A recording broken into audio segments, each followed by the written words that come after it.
یہ سارا ڈرامہ ہو رہا ہے کہ جی وہ باہر آ رہا ہے کہ جی عمران کا اور آرمی چیف کا کیا، میرا اس سے کیا اختلاف ہے؟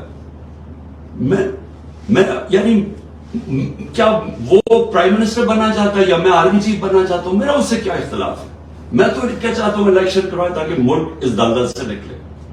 لیکن اپیرنٹلی ادھر سے جو میں سوشل میڈیا پہ چیزیں سن رہا ہوں کہ وہاں سے بہت بڑا اختلاف ہے، وہاں سے کوئی پتہ نہیں کہ میرے اگینسٹ کوئی چیز ہے، وہ بتا سکتا ہے، میں تو نہیں بتا سکتا. اس کو پتہ ہے کہ کیا وجہ ہے.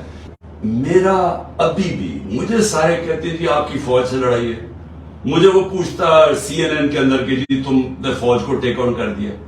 دیکھیں اپنی فوج سے کون لڑتا ہے؟ مجھے تو ابھی تک یہ نہیں سمجھ آ رہی.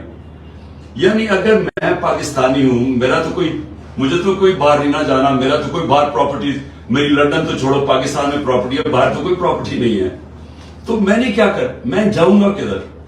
اور میں ایک آزاد آدمی ہوں، میں نے آپ کو شروع میں کہا کہ میں ایک آزاد انسان ہوں، میں کبھی کسی کی غلامی نہیں کی، نہ کر سکتا ہوں، اور میرے لیے غلامی سے بہتر موت ہے.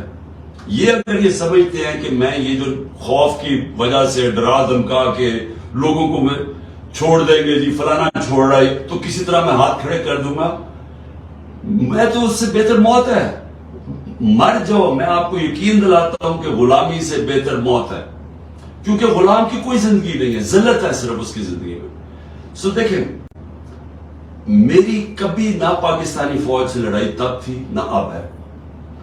میری باجوہ سے آپ یقین کریں اختلاف ہوئے کیونکہ میں اکاؤنٹیبلٹی چاہتا تھا، وہ نہیں چاہتا تھا، وہ انڈرسٹینڈنگ کر بیٹھا تھا اندر سیکرٹلی. وہ جب ایکسٹینشن کے بعد اس نے انڈرسٹینڈنگ کر لی تھی ان کے ساتھ، نون لیگ اور یہ سب کے ساتھ، زرداری وغیرہ کے ساتھ، تو اس نے اکاؤنٹیبلٹی پروسیس ڈراپ کر دیا. میری سارا وقت اس سے جو تھی، میں کہتا تھا کہ جب تک رول آف لا نہیں آئے گا ملک ترقی نہیں کر سکتا. اور رول آف لا تب آتا ہے جب طاقتور کو آپ قانون کے نیچے لے کے آئیں. یہ سارے قانون کے اوپر تھے. میرا تو اختلاف ہے کہ اور وہ ان کے ساتھ کھڑا ہو گیا، لیکن میرا پھر بھی اس کے ساتھ کام کرتا رہا. آخر تک میں اس کے ساتھ کام کرنے کی پوری کوشش کی جب مجھے پتا بھی تھا کہ مجھے انڈرمائن کر رہا ہے. کیونکہ میں نے ہمیشہ سمجھا کہ آپ ایک ملک میں کبھی بھی آپ اگر اپنی فوج کو کمزور کرتے ہیں آپ اپنے آپ کو کمزور کر لیتے ہیں. لیکن اپنی طرف سے میں یہ کہوں کہ میں جب بھی اپنی فوج کی تنقید کرتا ہوں میں بالکل اس طرح کرتا ہوں جیسے میں اپنے بچوں کو اصلاح کرنے کے لیے تنقید کرتا ہوں.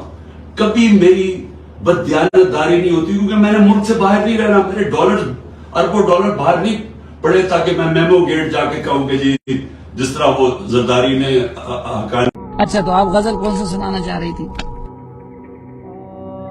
یہ حضرت جان ایلیا کی ہے.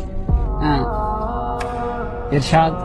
میری ہر بات بے اثر ہی رہی، نقص ہے کچھ میرے بیان میں کیا. واہ واہ. مجھ کو تو کوئی ٹوکتا بھی نہیں، یہی ہوتا ہے خاندان میں کیا. واہ. بولتے کیوں نہیں میرے حق میں، آبلے پڑ گئے زبان میں کیا. واہ واہ. آبلے پڑ گئے زبان میں کیا. واہ.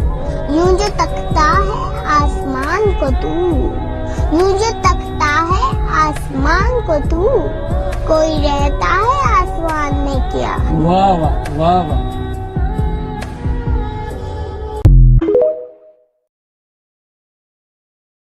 دوڑو باہر نکلو، یہ نکلو، آل دیٹ عمران خان صاحب کے لیے محترمہ جو بول رہی تھی تو وہ خیر میں ہی سوچی تھی کہ ان کے والد صاحب تو ملک سے باہر تھے، تو گیدڑ کون ہے جو چھپ کے بیٹھے ہوئے تھے ملک سے باہر؟ ٹھیک ہے تو آپ کس کو گیدڑ کہہ رہے ہیں؟ وہ گیدڑ ہے، وہ ایسا شروع ڈرتا ورتا کسی سے نہیں ہے. وہ کہتا ہے آؤ سامنے آؤ. آپ سامنے نہیں آتے تھے. وہ سب کچھ قربان کر کے بیٹھا ہے اس ملک کے لیے. یہ ہے عمران خان، اس کو گیدڑ کہہ رہے یار. لعنت. لگتا ہے آپ بہت بڑی فین ہیں. یہ بات دکھ والی ہے یار، آپ گزرے نا اس وقت سے تو پھر آپ یقین کریں. اور بڑے مزے کی بات بتاؤں، اس چیز کو اگر تھوڑا سا فیل کریں نا تو آپ اندر سے نا روئیں گے کہ یار اتنی بڑی قربانی تو کوئی نہیں دیتا. آپ اس کے گھر دیکھیں، چیزیں دیکھیں، کیا ہے اس کے گھر میں، کون سی ہیرے جواہرات ہیں اس کے گھر میں، کیا پڑا ہوا ہے اس کے گھر میں.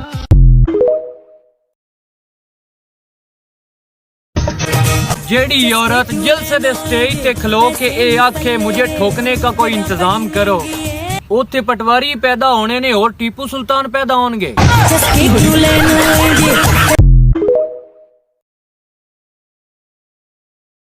ਉਹ ਚੱਲਿਆ ਇਹ ਨੀਚ ਹਮੇਸ਼ਾ ਨੀਚ ਹੁੰਦੇ ਨੇ ਭਾਵੇਂ ਤਾਜ ਮਹਿਲ ਪਾ ਲੈਣ ਜੀਓ ਚਮਨ ਤੇ ਕਾਵਾਂ ਦੇ ਪੁੱਤਰ ਵੀ ਫੈਜ਼ ਹੁੰਦੇ ਨੇ ਭਾਵੇਂ ਸੋਨਾ ਗੱਲ ਪਾ ਲੈਣ ਐਡਾ ਝੱਲਾ ਤੇ ਕਮਲਾ ਦੀ ਸਿਆਲੀਆ ਤੁਹਾਡਾ ਨਹੀਂ ਉਹ ਭਾਵੇਂ 100 ਵੱਲ ਪਾ ਲੈਣ ਗਿੱਦੜਾਂ ਦੀ ਫਿਤਰਤ ਕੁਕੜਾ ਹੁੰਦਾ ਭਾਵੇਂ ਸ਼ੇਰ ਦੀ ਖਲ ਪਾ ਲੈ